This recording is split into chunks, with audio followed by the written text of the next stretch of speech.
Shalom, saudaraku dalam Tuhan, puji nama Tuhan, jumpa lagi dengan saya di kesempatan ini. Saudaraku dalam Tuhan, kalau kita kembali melihat beberapa tahun belakangan ini, kadangkala kekristenan dan iman Kristen direndahkan oleh orang-orang tertentu.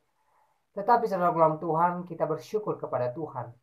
Walaupun ada orang-orang tertentu yang merendahin Kristen dan iman Kristen, Tuhan tidak pernah tinggal diam. Tuhan tidak pernah meninggalkan Kristen. Terbukti sampai saat ini kekristenan tetap berdiri tegak. Bahkan kekristenan khususnya Indonesia ini saya perhatikan semakin berkembang saudara dalam Tuhan. Nah, saudara dalam Tuhan, di kesempatan ini kita review beberapa cuplikan video para ustadz yang pernah mengatakan hal yang tidak-tidak terhadap Kristen dan iman Kristen. Berikut videonya. Sekali perbedaannya dengan orang Kristen. Simpel saja. Orang Islam itu, Pak, wajahnya bercahaya, saya bilang, bersih, berseri-seri, betul. Kenapa? Karena dia sering berwudu. Ya kan? Minimal dalam sehari 5 kali basuh muka. Jadi kelihatan cahayanya. Sebagai Allah firmankan, ya kan? Simahum fi wujuhihim min athari sujud. Di wajah-wajah orang mukmin itu, kata Allah, tampak bekas-bekas sujud, berseri-seri, bercahaya. Mohon maaf, Pak, wajah-wajah orang Kristen itu, mohon maaf, seram-seram, ya kan, jelek-jelek, ya kan. Kenapa? Makannya saja yang haram-haram, babi, anjing. Yang ketiga, ya, yang dikandung daripada Roh Kudus. Maaf, aduh, astagfirullah. Ini udah bukan distorsi lagi, Ustaz. Ini penghinaan kepada Islam. Penghinaan kepada Islam. Kenapa? Yang dikandung daripada Roh Kudus. Maaf, seribu maaf. Menurut Islam, Roh Kudus itu siapa? Jibril alaihissalam, yang dikandung oleh Roh Kudus. Roh Kudus membuat seorang perempuan mengandung, bukan karena kun fayakun. Sedangkan Al-Quran menyatakan Isa ibnu Maryam, Yeshua HaMashiach, Yesus Kristus itu jadi karena Allah bilang kun fayakun. Dia bilang apa? Roh Kudus yang membuat itu. Aduh, sex intercourse, terjadi hubungan persetubuhan antara Roh Kudus dengan, terusin Ustaz, lahir dari anak darah Maria. Anak darah Maria, perawan Maria, usianya 12 tahun waktu itu. Disetubul, astagfirullahaladzim. Ada ituan dari Roh Kudus. Hamil dia, lahir anak yang namanya Yesus Kristus, yang adalah Tuhan. Ini bagaimana? Udah bukan 3 ayat itu dipotong, Ustaz.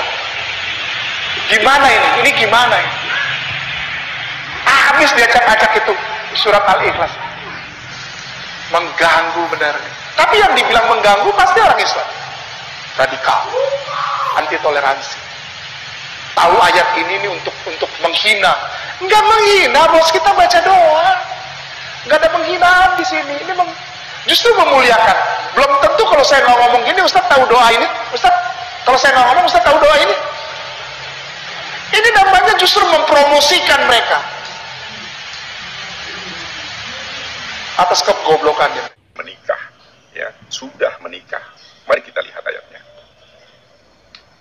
Di dalam Lukas, ya, di dalam Lukas, ini, di dalam Lukas 7, ayat ke-37. Di kota itu ada seorang perempuan yang dikenal sebagai seorang berdosa. Ketika perempuan itu mendengar bahwa Yesus sedang makan di rumah orang Farisi itu, datanglah ia membawa sebuah buli-buli pualam berisi minyak. Ya. Sebentar, saya ataskan sedikit. Sambil menangis ia pergi berdiri di belakang Yesus, di dekat kakinya, lalu membasahi kakinya itu dengan air matanya dan menyakanya dengan rambutnya. Kemudian ia mencium kakinya dan meminyakinya dengan minyak wangi. Ya, ini tradisi Yahudi, prosesi pernikahan, saudaraku. Bukan hanya prosesi hanya meminyaki. Ini salah besar ini kan. Ini yang disalah. Apa sebabnya? Kata ibu itu mirip macam ini. Saya terlalu terbayang salib, nampak salib, jin kafir sedang masuk. Karena di salib itu ada jin kafir. Dari mana masuknya jin kafir? Karena ada patung. Kepalanya ke kiri apa ke kanan? Ada yang ingat kan? Nah itu ada jin di dalamnya, jin kafir. Di dalam patung itu ada jin kafir. Makanya kita tidak boleh menyimpan patung. Jin kafir itulah yang mengajak. Makanya kalau keluarga kita di rumah sakit, di dalamnya ada jin kafir itu, tutup. Kalau sampai dia sakratul maut, kita tak ada di situ. Dia sedang diajak jin kafir. Berhasil. Berapa keluarga orang Islam yang mati dalam keadaan su'ul khotimah? Dipanggil jin, haleluya. Mati kafir. Nauzubillah. Selamatkan orang Islam yang sampai mati su'ul khotimah. Kalau kau tak sanggup mengkafirkan dia waktu hidup, kafirkan dia menjelang kematiannya. Tak juga sanggup, antar dia ke makamnya pakai ambulan C, lambang kafir. Balik dari sini beli pilok, hapus itu, ganti bulan sabit merah. Apakah hubungannya Yesus itu dengan Magdalena? Apakah itu istrinya atau siapanya? Mohon bisa dijelaskan. Terima kasih. Kalau dalam penjelasan Injil, Yesus itu tidak pernah menikah. Nah, ini karena dari 4 kanonik tadi nih. Jadi kalau Protestan mengatakan bahwa Magdalena itu adalah istrinya Yesus, karena pendeta boleh menikah. Tapi pastor, karena dia tidak boleh menikah, dia mengatakan Magdalena itu bukan istrinya, tapi muridnya. Kenapa? Karena pastor nggak boleh nikah. Itu loh Pak. 13 tahun saya jadi pastor nggak nikah-nikah. Karatan saya. Baik, saudara dalam Tuhan, itu videonya. Kita sudah melihat dan mendengarkan apa yang dipesankan oleh beberapa orang ustadz di video tadi. Dan saudara dalam Tuhan, mereka mengatakan hal yang sebenarnya ya tidak sesuai dengan kekristenan dan iman Kristen itu sendiri. Ada yang berkata bahwa wajah orang Kristen itu jelek-jelek katanya. Ya.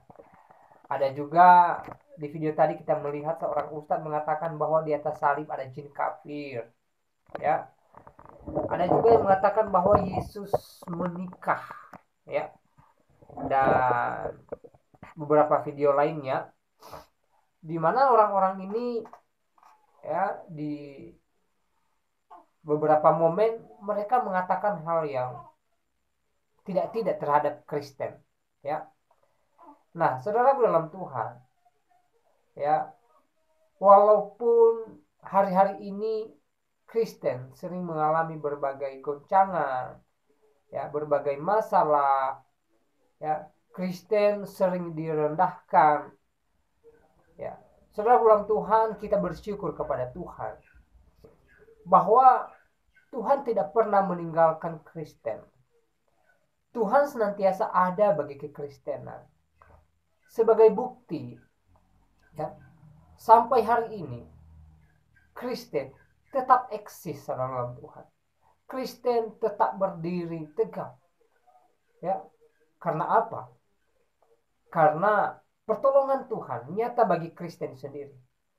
Kalau kita melihat juga beberapa tahun belakangan ini, Kristen, khususnya di Indonesia ini, kadangkala mengalami berbagai intimidasi di beberapa daerah.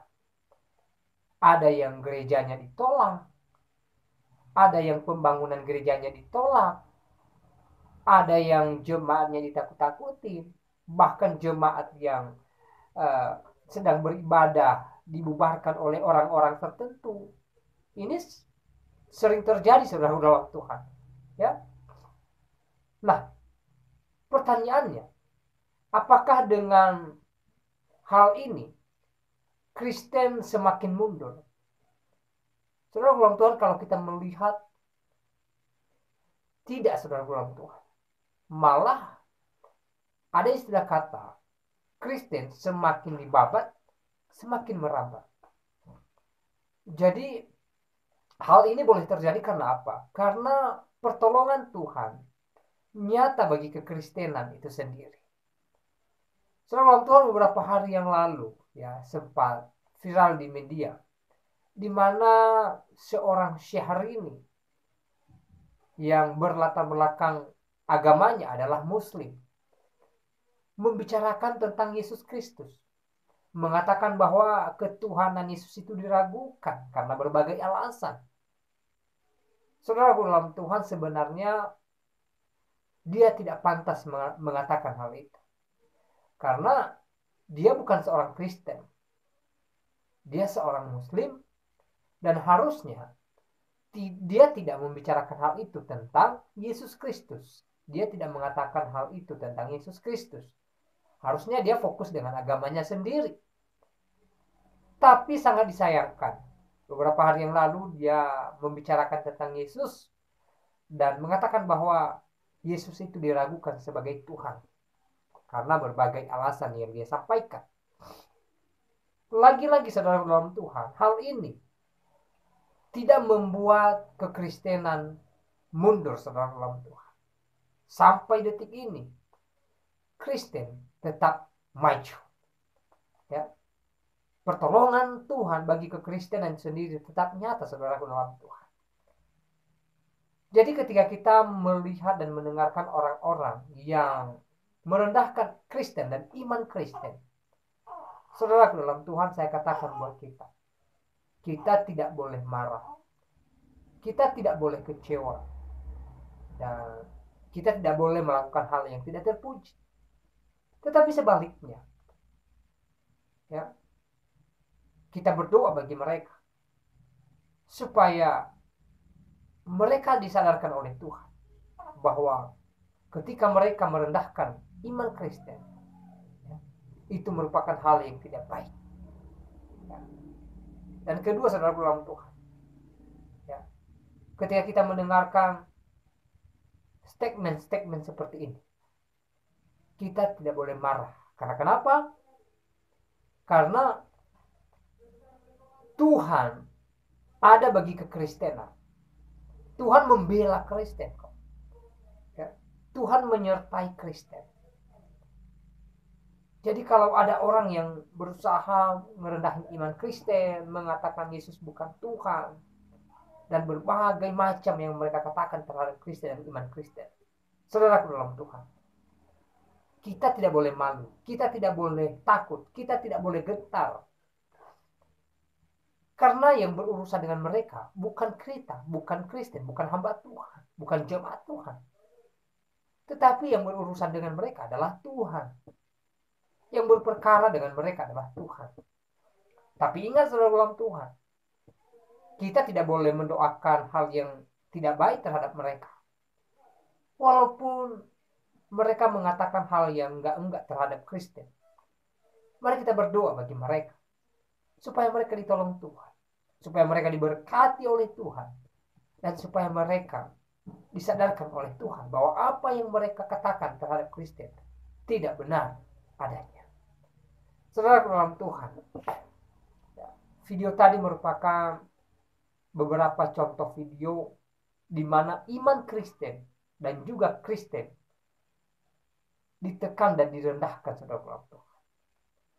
Tapi kita sebagai anak-anak Tuhan, sebagai orang Kristen, bersyukur sampai hari ini Tuhan tetap menolong kita. Tuhan tidak pernah meninggalkan kita. Ya. Bahkan sekali lagi ada istilah kata berkata bahwa Kristen semakin dibabat, semakin merambat. Ini semua atas pertolongan dan penyertaan Tuhan bagi kekristenan itu sendiri. Mari kita semangat dalam Tuhan, dan mari kita percaya bahwa Tuhan ada bagi Kristen, Tuhan ada bagi saya dan saudara, dan Tuhan senantiasa ada untuk menolong setiap kehidupan kita. Nah, saudara Tuhan, kiranya video singkat ini memberkati kita, dan Tuhan Yesus memberkati kita semua. Shalom.